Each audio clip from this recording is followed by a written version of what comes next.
your internal compass of right and wrong, truth versus falsities. What is the nature of this reality, and who are the people that built things like this?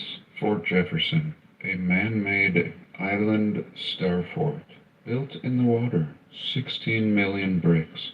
Yes, we've discussed it before, but have we really? Do we really understand what's going on here? This is one of the earliest structures we are told in our historical narrative to be built in America, before anything we would consider modern or useful would be invented. Here we have 16 million bricks in the water, and we're just told it was a short-lived military fort in an early time period. Defending what and who? Nothing could be more in the middle of nowhere.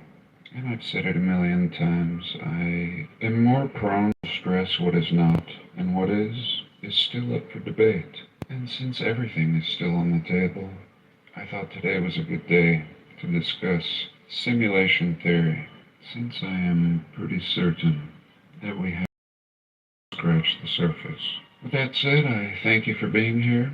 I hope you're all well. God bless and welcome.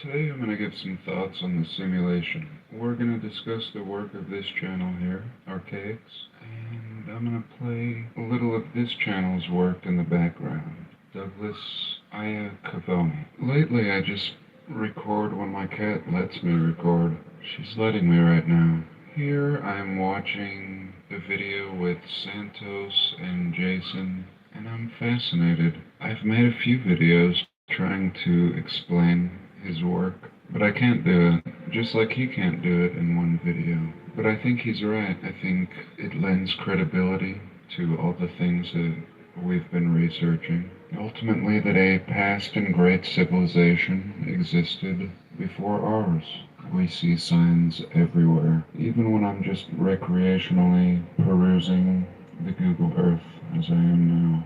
Signs everywhere, different eras. This could be a very old era, but it's hard to say. It's really interesting to consider a 138-year cycle, something that Jason has compiled and can show these reset events, and in the end being even shorter as far as a cycle is concerned than I originally thought. There's so many different aspects to his research, just like my own. I could never share my research in one video. And what inspired me to hit record right now, in the middle of this hour and 30-minute video, is they were talking about the Phoenix event, and how it seems to be intelligent. Now, this Phoenix event, he says, is not the collapse of the simulation, or what he calls the simulacron. It's just a periodic cleansing of what he describes as a cleansing of evil.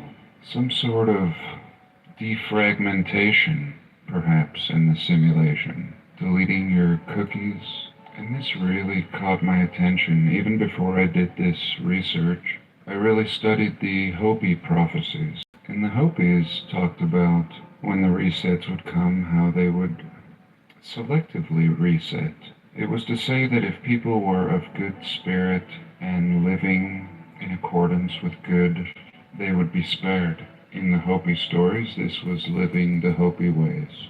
And I've mentioned before that I have based my life on Native American teachings, especially the Hopi. I have lived their ways as much as I could, and still do. Here they were talking about, in a past Phoenix event, the Jews were told to paint lamb's blood over their door, so the angel of death would pass over their home. And Jason was saying this was a frequency, as if this Phoenix event targets frequency. And he was talking about some emails that he received by two different people, hypothesizing that perhaps there's only so much juice in the Phoenix event. It only wipes out a certain percentage of this frequency. And I think it was Logan here that was saying maybe that's why they corrupt things, the controllers, right before an event, instilling fear in the people and just promoting evil, making it commonplace and normal. And I've often discussed ways to survive the reset, but I don't know if I've ever mentioned this one, and I felt it was important enough to share right now. The simple act of being good and being right within your thoughts and spirit, and letting go of fear and anger and vengeance, and dwelling in the place that remains. And I don't think we can force happiness. I think it's just a byproduct of letting go of all these other unpleasant emotions or states of being. I often recall a dream in my life, I think I shared it once, where fountains of water were shooting up in all parts of my surroundings. It seemed inevitable in the dream that there was no escape, and yet I was calm and serene for some reason. And I think this calmness and serenity is our armor, and not just when it comes to a reset, but in our day-to-day lives. There's always going to be something that tests you. For me, it's this cat, and it may as well be this cat, because before it was the cat, it was my parents, and later my teachers, and after that, my employers, and finally my oppressive government. And pretty soon you realize none of these things have power over you. At best, the power to persuade and pressure you, but ultimately nobody can force you to act, or to speak, or sign your name. Only attempt to persuade. And since I'm ranting, and I do hope I share this, so many times I rant and delete, I think it would be a good time to talk about God. I think that God is part of this equation. If I'm to couple it with Jason's work, God is the architect of the simulacrum. And this to me is not shocking at all.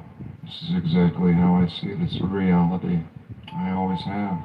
The Aborigines speak of dream time, and if one believes in a creator, there should be nothing shocking about the idea of creation being a simulation existing in the constructs of what we call God, the highest of high. And now Jason talks about the AIX, or the saboteur, which I believe would be the devil, or the metaphor for the devil. But really, is the devil so bad?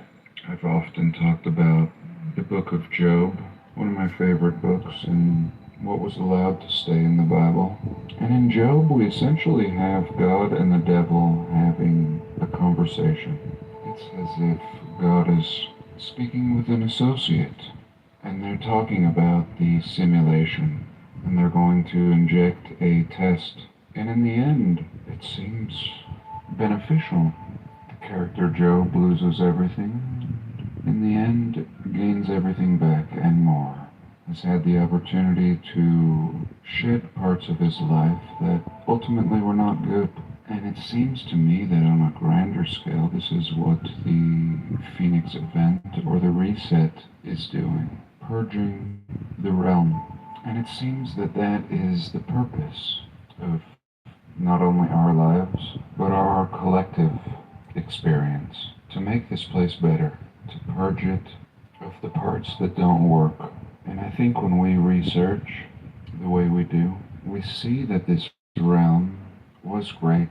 We can see just from the architecture left behind that there were a people that existed that were more advanced than us, and that gave a damn. That gave a damn about beauty and symmetry and function. And this all remains for us to see. It was made well, to last. Just like Jason talks about the pyramids, also built to last and tell a story. At the very least, remind us that we were once great, and to not fall victim to the propaganda of the last 100 years, that every society is in danger. but falling victim to. And so why is Simit